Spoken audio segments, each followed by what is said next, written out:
go ahead and start by soldering the bezel to the back plate. And I have it sitting right here on top of the back plate, checking that it's light tight all the way around.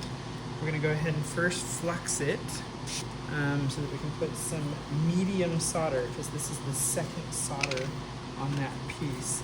And we're going to put on this piece about 5 to 6 pieces of solder. So we're going to put those in there and then push them up to the side.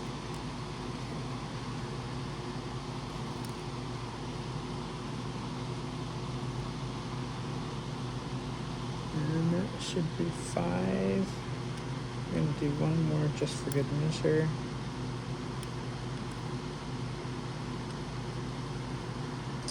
So 6 pieces.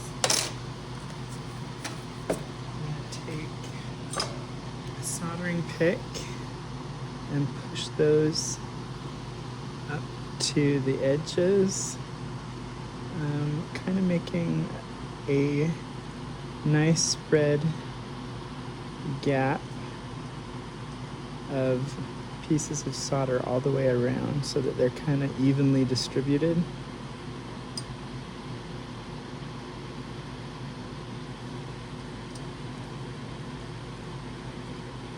Just try not to push your bezel off the edge. And put a little bit more flux in there.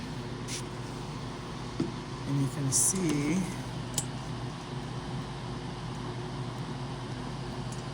there's 6 pieces right there. Okay, so let's pull this back just a little bit. So you can see, got that flux in there. Now I don't want to boil the flux. I'm going to go in really slow with the torch.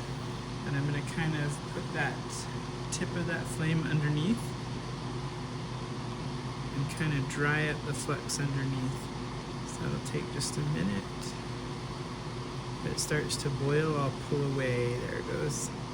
A little bit more. Pull back. Because I don't want it to move those pieces of solder too much. Oops, there's one that jumped. So I'm going to have to fix that one. Looks like it's kind of drying up, so I'm going to turn that off. Move that piece of solder back where it belongs. Right up against the plate. Okay, go ahead and start the torch again. This time, now that it's all dried up, I'm going to go up nice and warm and heat up the entire back plate because I want it to flow down, not up onto the bezel. So you can kind of see the color of the metal changing. It's getting nice and hot.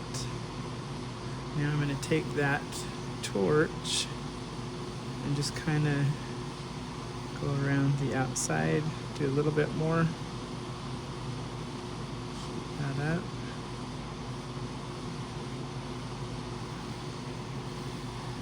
There we go.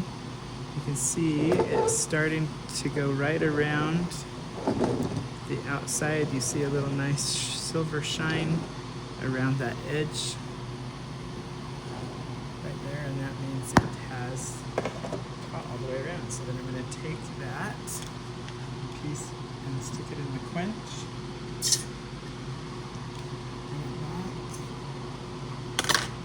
And just check, you can see all the pieces of solder flowed and all the way around. Nice piece that I can go in and now pickle and then check to make sure that my stone still fits.